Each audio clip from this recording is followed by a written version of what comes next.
Welcome to the Great African Leadership Series, where we feature great inspirational speeches and quotes from African leaders.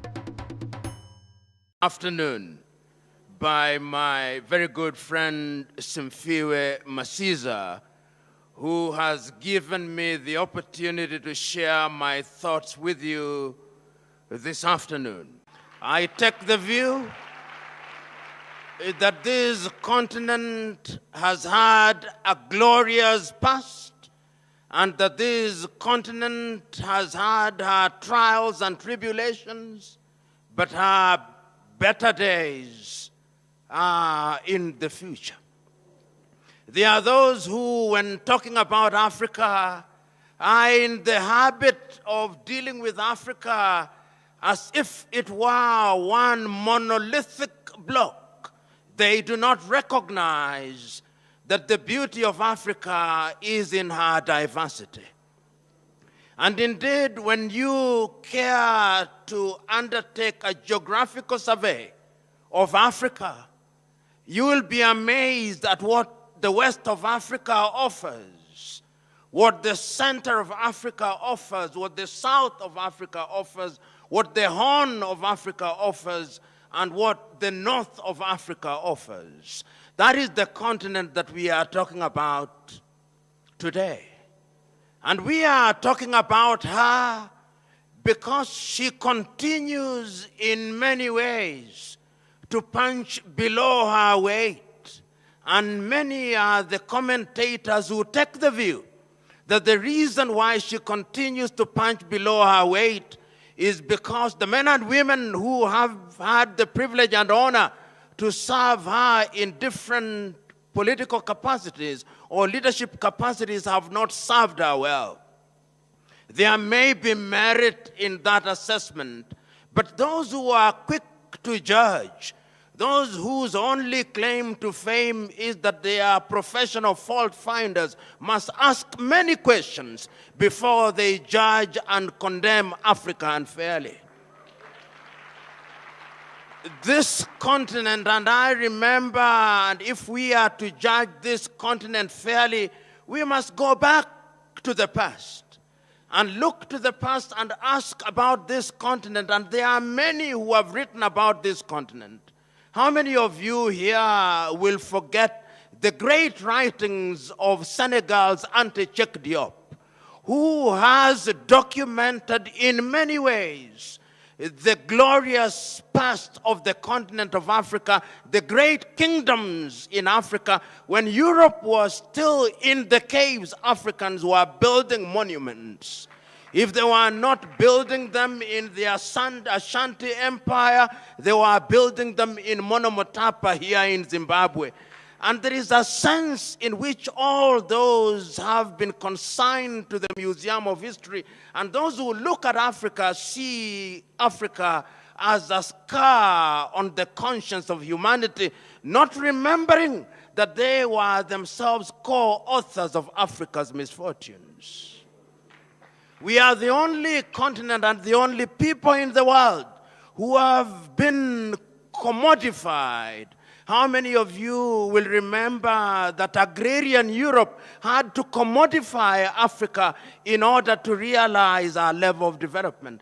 At one time in those early days, we will remember, even as we talk about leadership, that half of the population of this continent was taken away. If they were not taken away from Ghana, which they then christened Gold Coast, they were taken away from Angola. If they were not taken away from Angola, they were taken away from Mozambique. If they were not taken from Mozambique, they were taken from Senegal. If the Arabs were not taking us, the Europeans were taking us. If the Europeans in their different tribes were not conquering us, they were stealing from us. Those are the realities that we don't talk about when we talk about this continent. And you know, if one cares to judge the African continent, one must be historically conscious. And the question that we must ask ourselves, why is it that this continent finds ourselves in that space? If it is not Europe summoning us, it is the United States of America summoning us. everybody is in the business of summoning us.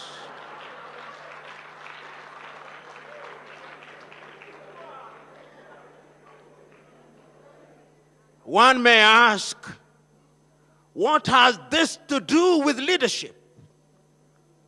You know, I listened to the Chinese president speaking in eloquent Mandarin, saying how the relationship between Africa and China is a mutually beneficial relationship. He spoke about Africa as if it was one country. He did not remind himself, in my mind,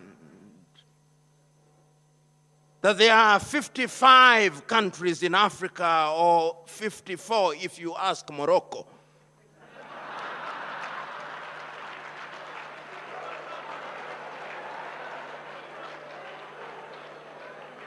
And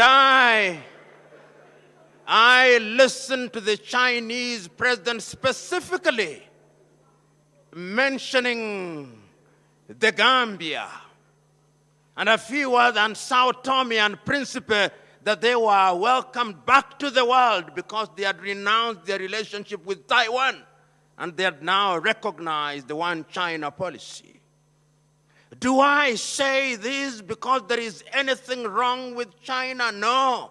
I'm saying this because the Chinese are providing leadership for their people. They know exactly what they want for their people, and they are doing exactly what they want for their people for the benefit of their people. The question that I'm posing to us, do we know what we want for our people? Are we doing what we need for our people? And the answer is, I doubt. Why do I doubt? I doubt because at the end of the entire enterprise, the Chinese president said that he had given, or his government had given, 60 billion United States dollars to 54 African countries. Notionally, therefore, each country would be entitled to no more than 1.5 billion. Half of the presidents who are present in China, each one of them, half of them, can produce 1.5 billion. Sportsmen in Europe and America, including boxers, can earn $1 billion in a single bout. And we are here celebrating and singing the praises of China because they gave us 60 billion. Once again, it is a statement of their ability to recognize what leadership is all about. I'm submitting to us that when we interact with people like the Chinese, there is something to learn from them. We may condemn them at forums such as this, but there is wisdom in asking ourselves, how is it that this country, which about 30 years ago could not feed half our population, has in 30 years during our lifetime succeeded in pulling up nearly 800 million people out of poverty?